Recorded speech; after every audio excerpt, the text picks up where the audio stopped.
At the Julian Way, we empower individuals with disabilities to thrive in faith communities by breaking barriers and fostering belonging. Your support helps us create accessible spaces where everyone feels valued and seen. Join us in making a difference today at www.thejulianway.org. Together, we can build communities of belonging.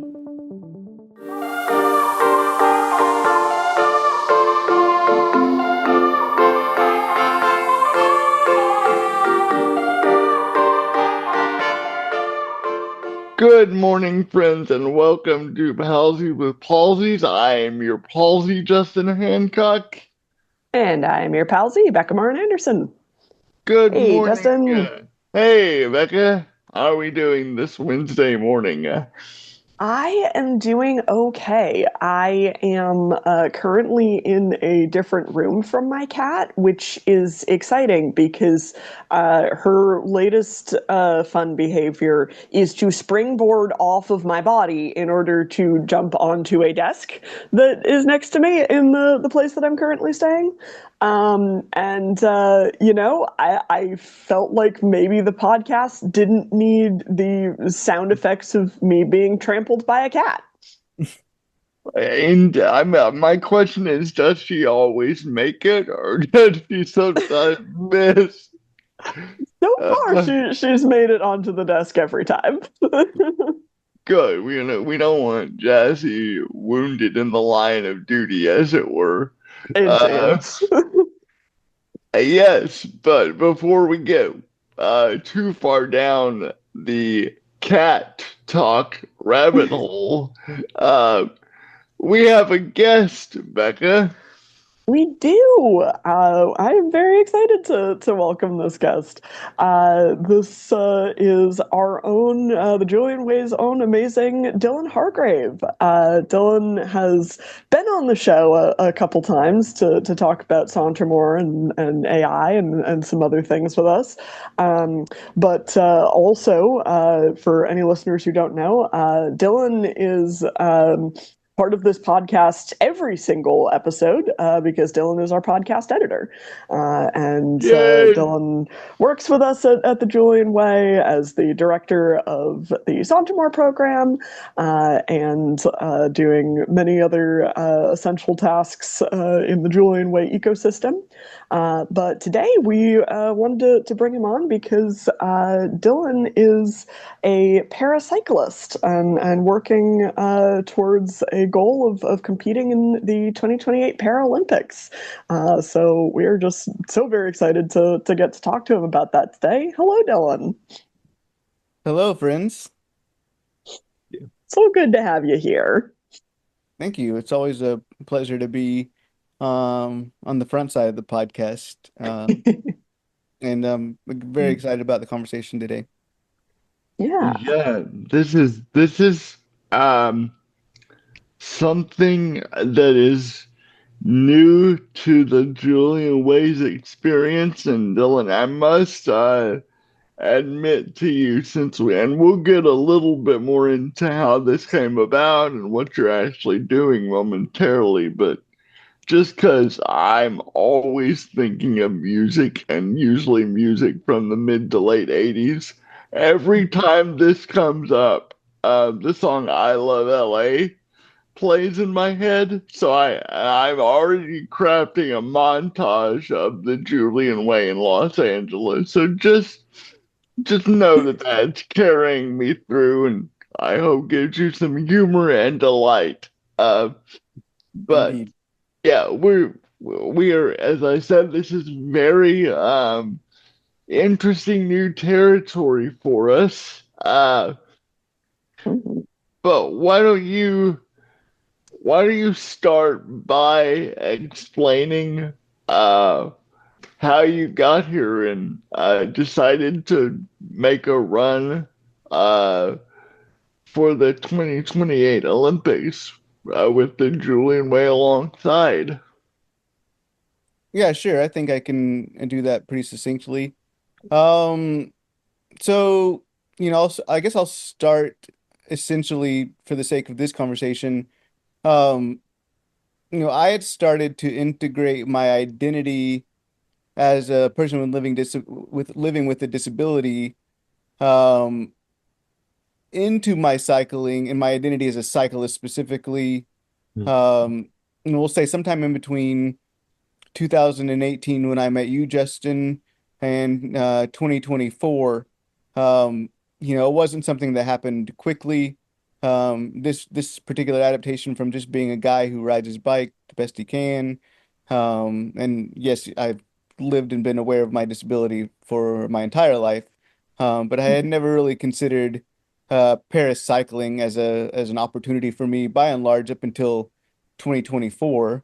Um, and at that point in time, I had the opportunity and the privilege to do a 7-day tour of the Alps, which I have come to summarize by saying that although I can never imagine more beauty per square inch that I saw over the course of that 7 days, um, that was against the backdrop of being chronically undernourished and underrested and being told to ride my bike up and down mountains in the Alps for 7 days in a row, through 4 seasons every day.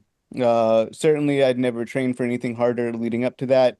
It was undoubtedly the hardest 7 days on a bike I have experienced to date.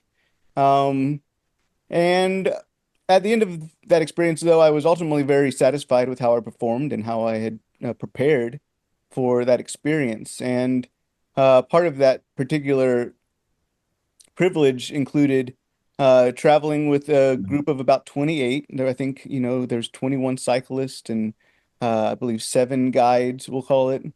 And the leader of that group, this man named Danny, who I will just describe as holding both the Belgian and Spanish national or citizenship, uh, and living his entire life within the insides of the global cycling community.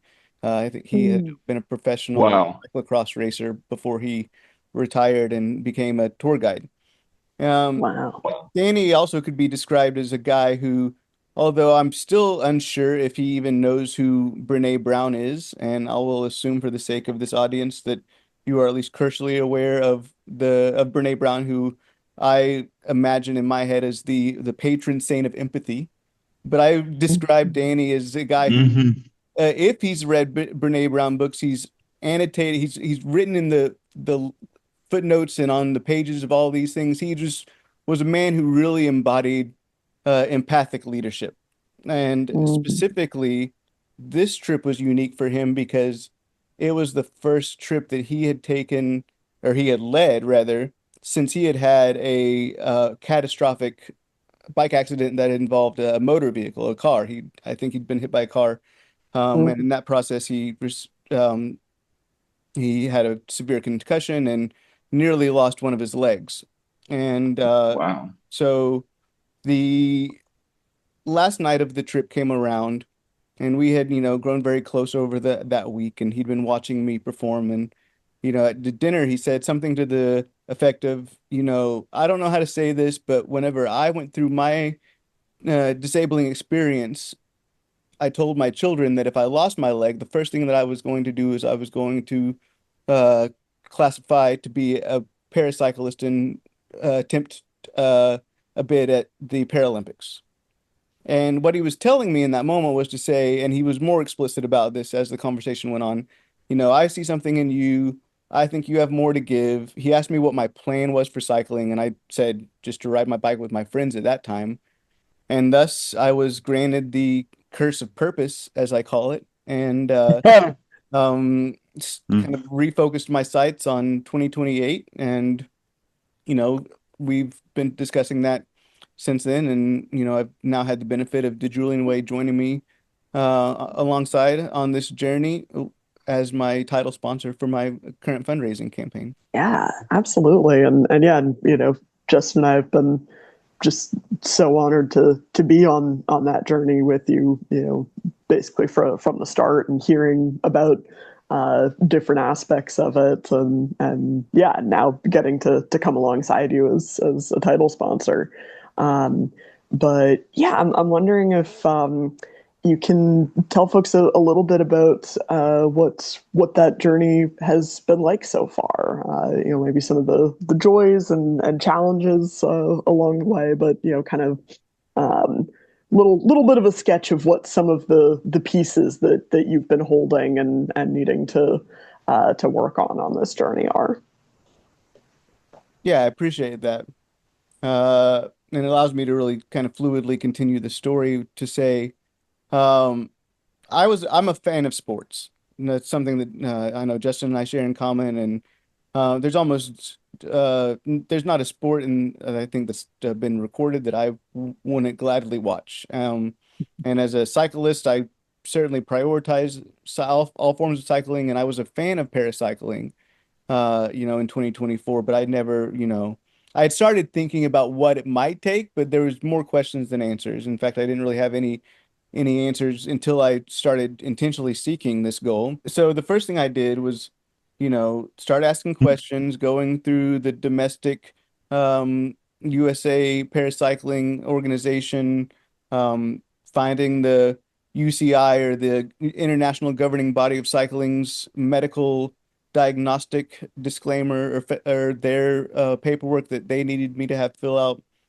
And ultimately, what that led me to was my first roadblock, I would say, or bottleneck in this journey, which was to say, I needed to go to my primary care doctor to at least attempt to get this paperwork filled out. I was born with my disability, was actively involved in the medical system as a person with disabilities up until the age of roughly 7, when I decided that going to therapy twice a week was no longer something I wanted to do. And my mom has since let me know that that meant that she had to fight less with the insurance companies, so she let me go ahead and drop it. So I don't really have, a lineage or a medical timeline for my disability as some of the other paracyclists who I've met in their journeys do. And that meant, in reality, that my primary care didn't want to fill out the paperwork, sent me to a neurological specialist, which had an extremely long wait list. Took several months to get into them. Long story short, I missed essentially an entire season of competition just trying to get the paperwork I needed to compete on time. But I will say that journey kind of ended on a high, which is that I was invited to the U.S. Olympic and Paralympic Training Center in Colorado Springs for a talent ID camp in July of 2025. And that's ultimately what really led me to get tied in and connected with the actual paracycling community. And at that point in time, I was giving myself a roughly like 3 to 5% chance that I would get into the Paralympics based on what I had learned along the way, which is to say, the competition is real and the level is high. Yeah, and what you're saying about that, the difficulty getting that medical paperwork done, like what you've described just now, and what you were telling us while you were going through it, just so strongly reminds me of the conversations that Justin have had on the show many times about how often disabled people are asked to prove disability, and there are some reasons that make sense in this context of they're trying, and you'll talk about classification soon, I'm sure, but they're trying to make sure that people are competing on a somewhat even footing, so to speak, and trying to get a full understanding of people's disabilities, but that put a lot of burden on you and required a lot of interacting with the medical system, which is not known for being either easy to interact with or a affirming and supportive space to interact in.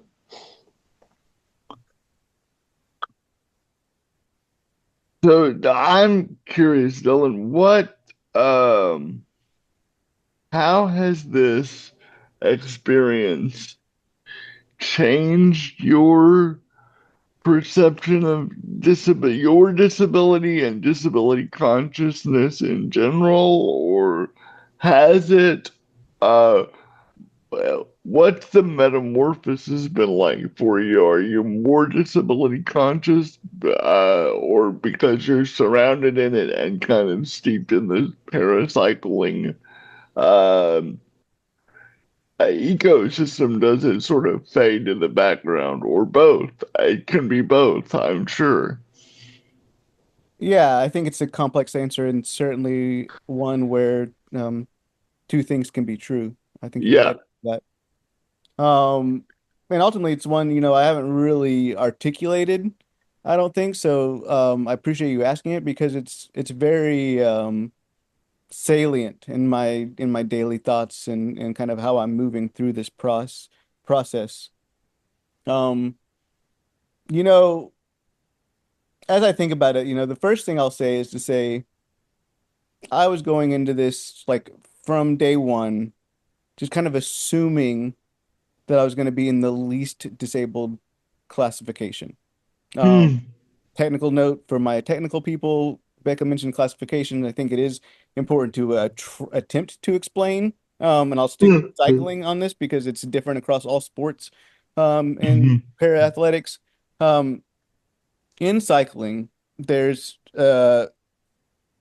for people who ride normal race bikes, which is to say two-wheel bikes without significant adaptation to the vehicle itself. There's five classifications, C1 through C5. Okay, we'll just stick there, and we're going to say we're leaving out our hand cyclists and visually impaired cyclists and other machines like trikes. Okay, so that does exist too, but for the sake of sticking with people who ride normal bikes like the one I have behind me here. Um, C1 through C5, C5 being the least disabled class. Mhm. I was watching the Paralympics in France in 2024 because I had just finished my tour of the Alps. The Olympics had just finished in France. The Paralympics are always just 2 weeks to follow. I'm used to the routine. Again, I'm a sports guy. I watch this stuff religiously and have for, over a decade. But I was watching these sports, these competitions, thinking that I was probably going to be the least disabled classification. I was watching the C5 class. Um, and I will say, to kind of jump all the way forward, fortunately that has not been the case.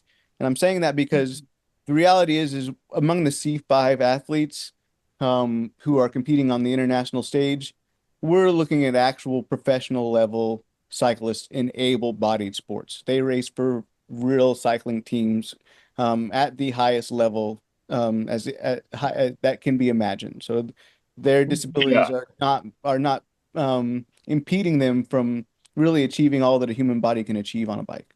Mhm. Mhm. That shell, okay, that's certainly conditional. Um, and the what I've learned through the process is to say, uh, Becca, going back to like these spaces not feeling very welcoming, the Mhm. classification experience itself was a very medical experience.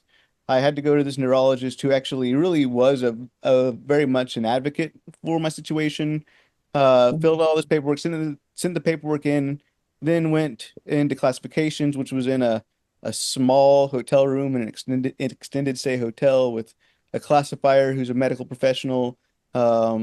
A personnel from USA Cycling, which is now the governing body of paracycling in the United States, as well as a coach and a gentleman I knew from training camp for the Team USA paracycling team. Very quick, but essentially asked the same questions I was asked, went through the same screening that I went through with the neurologist, almost in an exact parallel, which already felt a little bit like a letdown because I was like, I already did this, and the person who's actually the professional neurologist should, in my opinion, should have written everything you need to know. Like we should be looking in other things. Mhm. Yeah. The reality was is then I was deemed to be uh undefinable to classify without a review process. So I actually ended up being Huh. C4 in review with the belief that I'm going to be C3 or C4. Mm. What I've observed through the community is to say I'm a lot more, I look a lot more like the C3 cyclist in their bodies. But I've even had Mhm. people who I've ridden and raced with, um, who in their own classifications are gold medalists internationally, so the best in the world, who just Mhm. off the cuff assumed that I was C2, which is to say, Oh. to put it in a container. What I'm trying to express is to say, to answer your question, Justin, I was going in thinking that my disability was not impeding my cycling as much as it actually is. And Mm. in the cycling community where disability is very much at the forefront of everyone's identity, I'm actually likely more disabled than I can express, define, or communicate to the people that matter. Mm. So, quick follow-up, if I might. Well, hopefully a Mhm. quick follow-up. No pressure, Dylan. But what did it do, or what has it done? What does it do for you internally, within your own understanding of your embodiment to have that classification occur much more fluidly than you intended? Did that change the way that you see yourself? Um, yeah, I think if I want to be specific, direct, and brief in my responses to say, yeah, it made my body feel a lot more politically oriented. Like I've never Mm. considered, Wow. my own embodiment a form of activism. And in fact, you guys probably know this about me well enough in terms of being an activist. I tend to, try to hold space for all views and opinions. And so this has really allowed me to kind of live into my values in a way, which is to say, okay, this is a system that's designed to protect an organization. It is designed to make even footing for athletes. And I do believe that they do their best at that, but there's a lot of errors, holes, and Mhm. misunderstandings and things that I do hope to address, even if I don't achieve my ultimate goal of making it onto the team for 2028. Yeah, no, I mean that's been something that I know I've really appreciated watching as you've been on this journey, Dylan. Is yeah, that there's a real sense of, you've been noticing the flaws in the system and really uh, wanting to change these systems to support fellow athletes. I'm wondering if you have thoughts on, like, what are some changes that you could imagine that might make these systems work better for athletes, and maybe not put quite so much strain on them as there has been on you and your fellow competitors. Yeah, I think it's a really complex question, and I'll try to keep it brief because ultimately this is a question that allows me to go a little bit lower on my confidence of success than I would like to speak, but I do have strong opinions. Um, Yeah, no, nothing that needs to, be your final answer on this for all time, but right, yeah, your beginning thoughts for this moment. right, yeah. I think one thing that should be stated, and for the record, and I think everybody should hear this. Um, you know.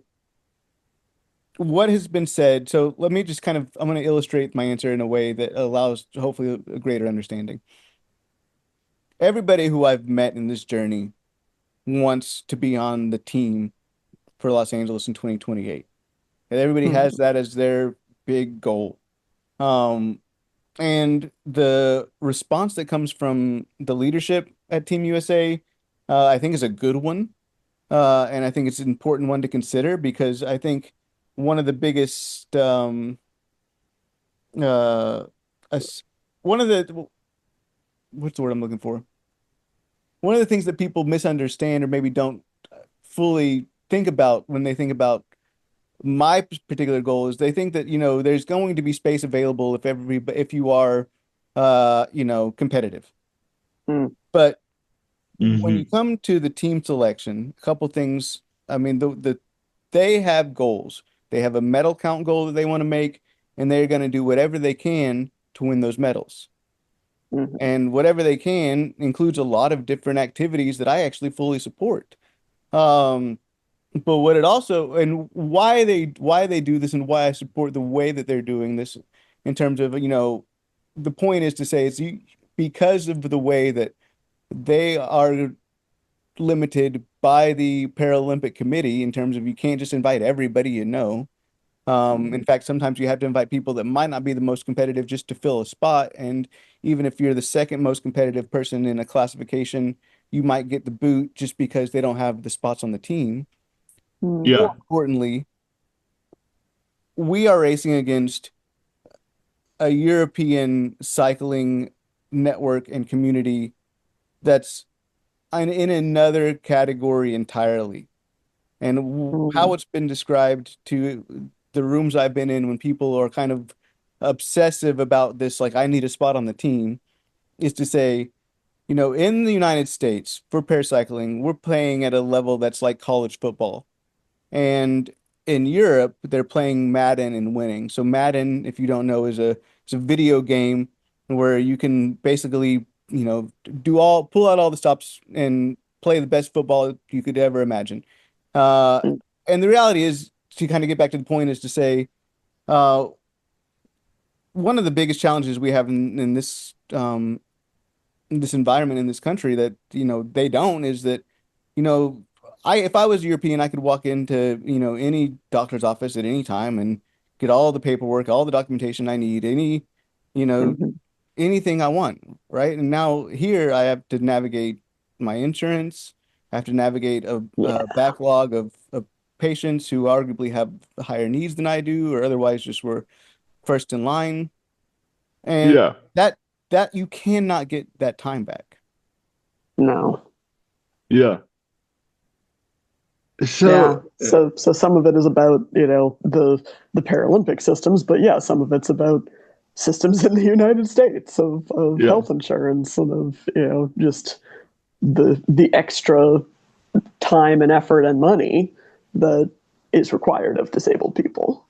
Yes, and the easy answer that I've come up with is what can we do better that's actually tangible and something we could do probably in pretty short order is some kind of disabled cycling organization or union or committee that Hmm. can inform what the classification process does and does not include. There's not one Yeah. of those Mm-hmm. that exists in this country or any other country that I know of. There is Mm. a parallel in able-bodied cycling that does influence races on a regular basis. Mm. Yeah. So I would like to move us pretty shortly to like your day to day or week to week journey, but that brings up sort of my one of my closing meta questions. Um and you may have just answered it. Um in sort of broad scope disability activism, we talk about the tension between being an ally who is non-disabled and wanting to respect the voices and the relationships that are there, but not letting the non-disabled people dictate what the landscape of activism should look like. So in the paracycling world, is there a disabled presence in the hierarchy as far as you've seen where these decisions are being made, or is it uh, a largely able-bodied framework communicating the decisions to the disabled cyclists? It's probably both, but what's your experience of that been like? I mean, I can answer that pretty concretely in my experience, I've not actually seen anybody in leadership who openly identifies as having a disability um, to this point in my journey. And I can only assume at the international level, um, we are governed by the UCI, and if the UCI has disability leadership, I'm sure it's published somewhere. But I have not, it's been not been made to known to me.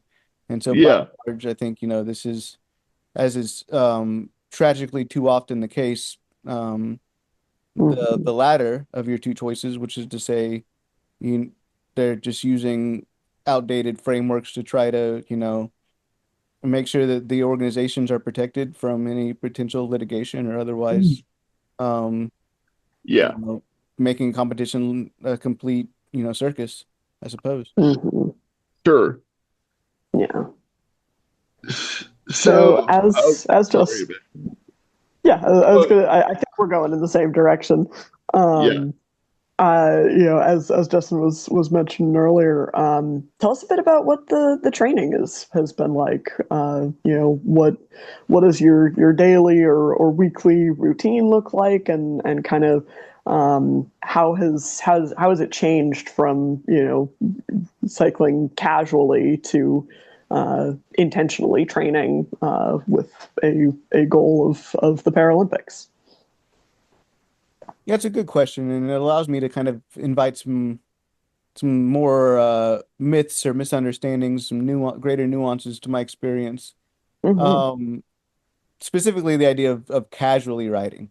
Um, Mm, uh, fair. if there was a time that my riding was casual, I do not remember it. Uh, the beginning, just as a way to like, take the opportunity and the space I've been granted. Uh, Mhm. one of the early, it's like my cycling journey, my journey on a road bike started with a lot of disbelief in the people around me. My very first ride, one of my best friends, who I now always mention that I am much faster than, uh, really was just concerned that maybe this isn't for me. I was struggling so much. I was going so slow, that even at what most people would consider a casual pace, I was very much, giving my all, right? Mhm. Um, that followed by a season of just having to spend 2 years riding my bike every day before I could confidently take a water bottle out of a water cage on a bike. And I was able to stop riding with a camelback. I had spent the first 2 years just riding with a backpack with water because I couldn't physically, without falling down, get a bottle out of my bottle cage without stopping. Yeah. A big hump to overcome if you want to ride in groups and pelotons, as we call them in cycling. Certainly, if you want to compete. And then, yeah, I tried racing pretty early in my cycling career, which involved training and doing all these things with a lot of intention. Again, not very casual. I pretty fluidly transitioned into endurance cycling, which led me to that tour in the Alps. And I mean, that was just years of writing, hours and hours a day. And I can remember during the pandemic, 2 hours every day was my minimum. I had to Mm, write at least 2 hours every day. That ultimately was my process in cycling. And yeah, some of that was casual, some of it was recovery or whatever, but it was all mhm, intentional, designed with outcomes in mind. And that mhm, led me all the way up to France. And I was, I think when I signed up for the that week in France, I realized, oh, I'm gonna have to ride my bike 300 miles this week. I should probably ride my bike 300 miles in 1 week at least once in Oklahoma where it's mhm, flat to make sure my body's prepared. mhm, Flat-ish, right? I do live in northeastern Oklahoma, green country as we call it, and there's plenty of rolling hills. Um, mhm, but the thing that's changed is I will say, I solidly burnt myself out in France. And my best friend Derek in the process, who joined me, and another teammate of mine that we went with that group. But I spent a lot of time off the bike, just kind of living my life as it were, when I got back, trying to figure out how to navigate the medical system, trying to put together the actual timeline pieces of the puzzle. I knew I needed to achieve this goal of making the team in 2028. So Mhm. that leads me to February of 2025, and I hired a coach to journey with me on this goal. Uh, and that meant basically like starting all over again. You lose your form very quickly in competitive cycling if you Yeah. want to race at the highest levels. So I've basically been having to, as I've described it, raise the ceiling 1 inch at a time over the last Mm. year and a few months, to where just in February this year I started racing again, and just in the last 6 months I'm at a level where I can compete confidently with my able-bodied peers in my able-bodied category, which is not to be confused as synonymous with classification. It's different for able-bodied cyclists. Uh, Mhm. but that means I'm riding less hours and higher intensity.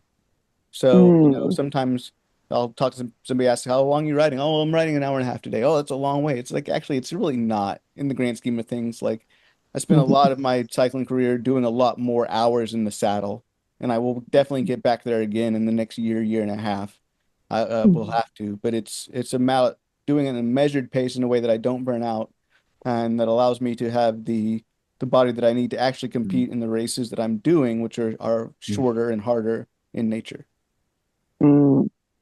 I was gonna say, I think the fact that your bridge point to where you are right now included a ride through the French Alps maybe indicates that your definition of casual and our definition of casual are wildly different circumstances. Um, Well, I think part of the point that I heard in what you said, Dylan, is casual was entirely the wrong word, and my apologies for that. No, that's Um, okay. It's never allowed me to consider it like that, but I mean, it's never been without effort. I mean, for sure. even the rides that I would call casual now, were always part of a bigger training plan. Mm. so Dylan,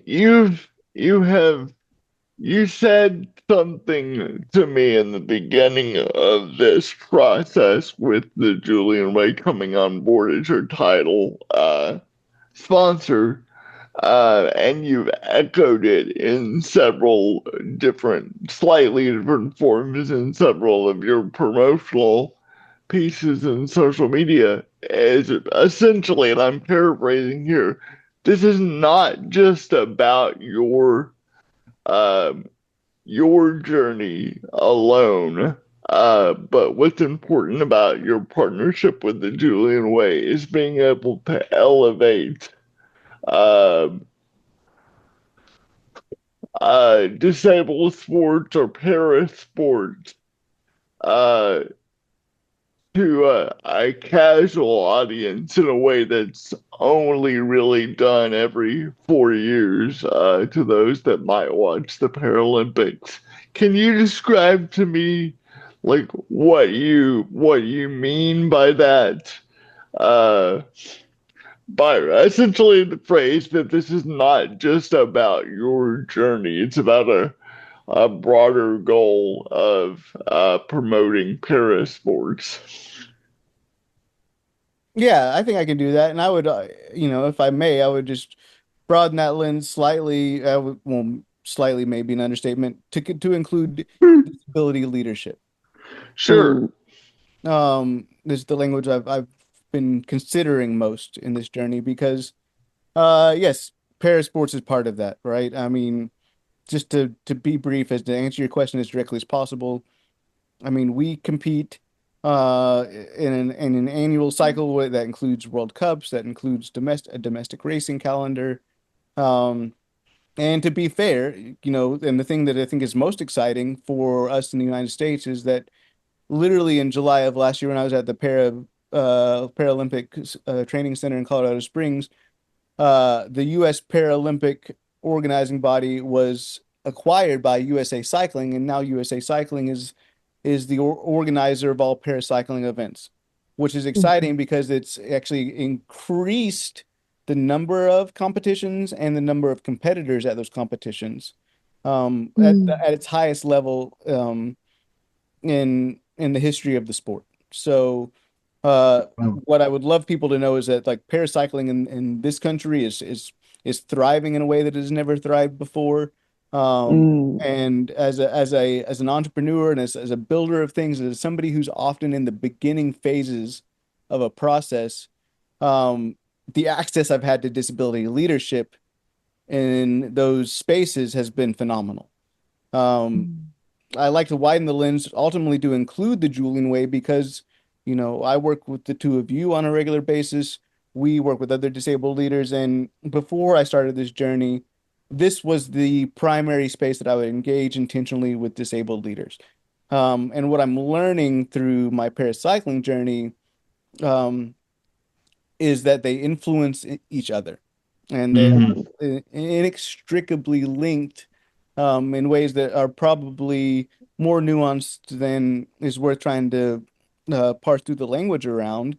However, um, the thing that I've learned from the Julian Way that I carry with me everywhere is the idea that the best thing I can do to be an anti-ableist or to act with an anti-ableist lens, whether it's as an advocate, whether it's as an activist or somebody in or outside of the disability space, is to promote a holistic and authentic sense of welcoming. And whenever I'm in rooms with these other para athletes, the support and the sense of welcoming uh, could not be higher, has not been higher, probably will not be higher in any other community that I've ever been part of. The amount of support I've gotten just to make sure that I don't fall off in my pursuit of this process by people who are much further along, by people who are competing and winning at the highest levels of paracycling, gold medalists, silver medalists. The list goes on, even all the way down to people who were just one or two steps ahead of me, my active competitors, has been phenomenal. It's such a departure from, not to speak ill of the able-bodied cycling community, but, much less of a competitive environment, much more of a welcoming environment. And that can't be overstated. That's fascinating. I'd love to piggyback on that, Dillon, and invite you to say more about your experience of disability culture throughout that journey. What kinds of things have you learned from your fellow competitors, and what has being in that kind of disability space meant for you? Yeah, I mean it's kind of a loaded question, right? I think it's my mind is flooded with all these anecdotal, individualized conversations, right? That, I could choose any number of to highlight. And I want to protect the anonymity of my friends and try to figure out a way to answer this question that speaks to my experience of disability culture holistically. Um, and that's just to say that uh, anytime I've, been courageous enough to talk about anything that's hard, whether that's with in obtaining equipment, whether that's with the classification system, whether that's um, just, the race on the road as it is and as it unfolds, somebody, if not multiple people, is in my inbox, is in my text messages that telling me that they relate, that they understand, that they've had this experience, and that ultimately just encourages me to continue to move courageously as I, climb this mountain, as it were. It sounds like there's some real solidarity there, that you're getting confirmation that you're not alone in the things that you're experiencing, and getting both that support and the confidence to continue to to name the things that you're experiencing. Yeah, and I think maybe to get more just one stage more molecular or Hmm. about what I would like to share in response to your question is to say, and this goes back to the last time I was on the podcast talking about AI and our ability to use language and conversation and these kind of informal tools to share workarounds and reasons Mhm. why things are the way that they are. The amount Hmm. of times that I've heard, hey, I see you, I see me, I think that we're kind of getting the raw deal on maybe where we're being classified, and that allows me to then take a different path, plan it differently accordingly because of somebody else's experience, or even if it's like, hey, I did all this and it didn't work. It didn't matter. You don't necessarily need to go down that path of the medical system, or even, hey, we use Mm. different crank arm links, all these different little workarounds, tips and tricks that have just been invited to me. You know, Mhm. I don't know of another community where that would happen like that, where it has so much Yeah. impact. It reminds me very much of the what you often see in the broader disability community of the as good as the devices are and the equipment is, and as much integration and saturation as we're beginning to see of people who live with disabilities starting to design equipment.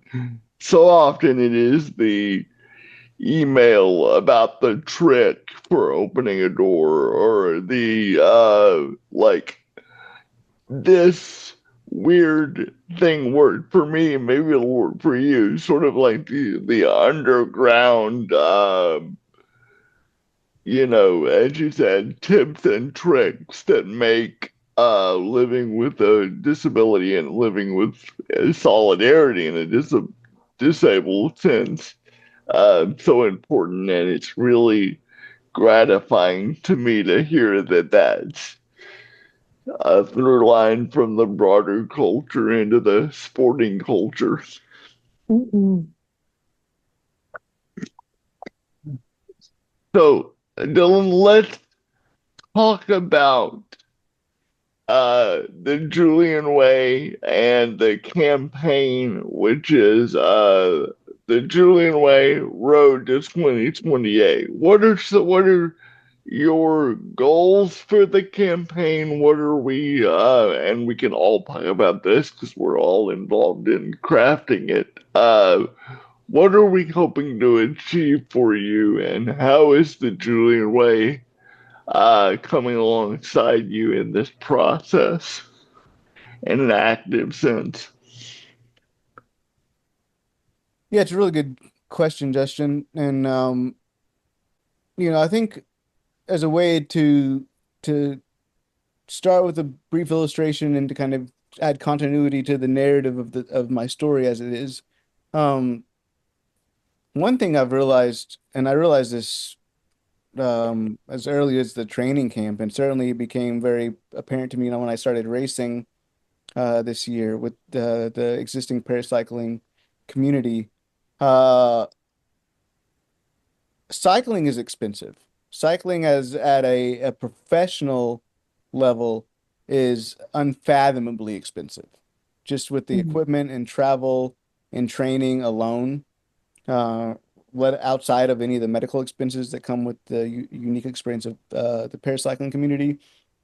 Um, and again, one of these myths that I think is really I've heard it, felt it in more spaces than I would care to share, is that, somehow, some way, maybe we're not actively actually at a professional level. And I'm here to tell you that the people who are going to be on the team in 2028 are well capitalized. The Julian Way has one of the most unique programs, I believe, in the country through their Lift Fund, where they provide access to capital for future thriving expenses. My paracycling journey is very much part of my future thriving. And so I was invited by you and Becca to take advantage of that to launch a fundraising campaign to invite our shared communities, both personally, professionally, in and out of the disability space, to come with us in this journey. Because ultimately, the other thing that I've heard since we've launched it is how much the message resonates with people and how much they Mm, want to be a part of this journey. So it's really an invitation Mm. for others to join Mhm. us and helping me achieve the level of success that I want to achieve, which requires a great deal of investment.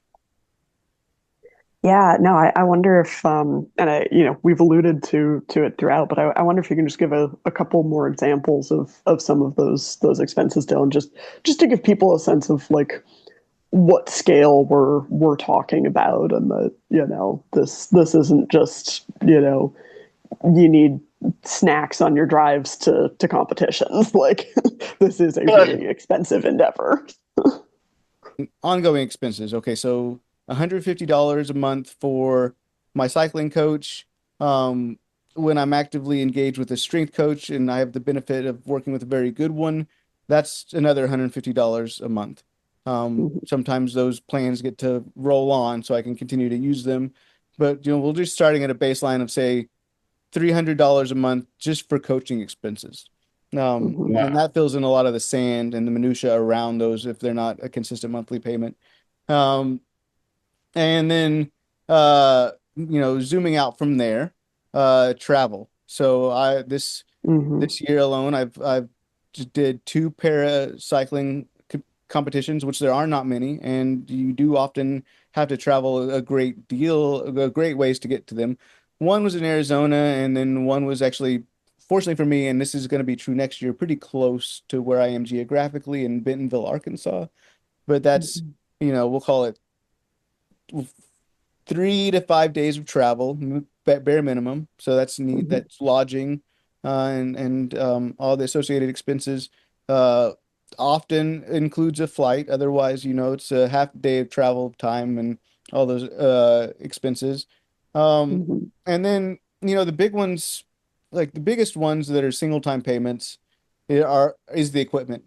When I trained for the Alps, when I did my endurance training, everything was based on hours on the bike. I didn't need to know how hard I was pushing the pedals around in a circle. Yeah. That very Yeah. much changes when you're training um, to race. And so first thing I had to do was I had to buy a new road bike with all of the, modern features, which I will name that I am a beneficiary as a small rider of the introduction of modern geometry in cycling design. And I can actually, for the first Mm. time in my career as a cyclist, can actually buy a bike that fits me out of the box, which I Mm. was had my Wow. eye on one at my local bike shop for 6 to 8 months, and I even told them, "Hey, if anybody tries to buy this, let me know." And they did, and so I ended up going in and buying this bike, which is a $6,500 bike Mm. just to train for the last year. And what I learned very quickly in this process was that actually I need another bike because everything that will determine whether or not I'm invited to join Team USA in one of the World Cup races, which I have on my calendar next year, which is going to involve me traveling internationally, Mm. um, will be determined based on a time trial result.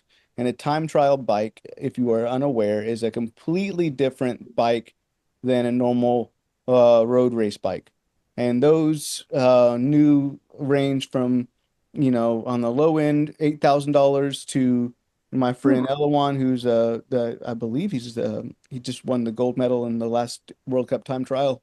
He's racing on a $15,000 to $20,000 setup and that he's built up himself, pieced it together with all of the best parts you can find for a time trial Wow. bike from all over the world. And that's common Yeah. at the Mhm. highest level. What is, if we're looking to chart your journey, and I hope through this show that a number of our listeners and supporters will now follow us and follow you step by step, both by going to the campaign and paying attention to your and our social media. What is the next, say, 1 to 2 steps that we should be helping you aim towards or supporting you through on your journey? Yeah, I mean, the next big step is just getting this time trial bike, and I think this is a good enough place to say, although it's not a sure deal, I actually have another paracyclist who I'm in conversation with about potentially getting uh, a used time trial bike. However, I think the important thing to know is that like because it's a completely different setup. We'll have to get a specific fit. I need to make sure, I don't know. I'm going to have to learn over the next 6 months how to master an entirely new discipline in the sense of just how my body's going to fit on a machine. Mm. Yeah. That has historically been a hard process for me just on a normal road bike. And due to the nature of my disability, I can imagine it's going to be just as hard in a completely different position on the bike. And to be certain, I've been training, and in fact, I've just completed a time trial this week on my road bike with my fastest time ever. So it's not to say that I'm not continuing to work towards that. But the next step that the community can join me on is just making sure that I can get the best equipment that I can have to comfortably fit on a time trial setup and to ultimately achieve my goal. And this is something I'm really saying for the first time publicly is to say I'm not just trying to be an excellent time trialist to earn a spot on the team in 2028. Time trial is universally understood to be a disadvantage for smaller riders. There's one Mm. professional cyclist who's a smaller guy who's kind of mastered it and wins time trials. I want to be one of the, if not, I want to be like the second best tiny human on a time trial bike, Mm. right? And so I like love in it. the world. So, I mean, Mhm. that's my goal here, and I mean that's going to require, a lot of, um, you know, paying attention to the margins and the small bits of the process, as well as retraining my entire neurobiological system in the process. Well, Dylan, as we've said so many times, we at the Julian Way are just so excited to be on this journey with you, and excited to invite other people to join us. That I think it's a really wonderful opportunity for to build a community around you to help you reach your goals, and but also to promote wider disability leadership and to learn about the kind of disability culture that exists in adaptive sports. And yeah, I'm just so excited to invite our audience into that. If folks would like to participate in the Road to 2028 campaign, the link will be in the show notes. But if nothing else, we're just so excited to have everyone on the journey with us. So thank you for sharing all of that with us, Dylan. Anything you'd like to say to close us out as Justin says, as we land the plane? Just to remind people to support the Julian Way as well as my campaign, and reach out to me. I'm always available on social media. I can provide my email, whatever. I'd love to hear from you. Awesome. Fantastic. Well, thank you everyone so much for joining us.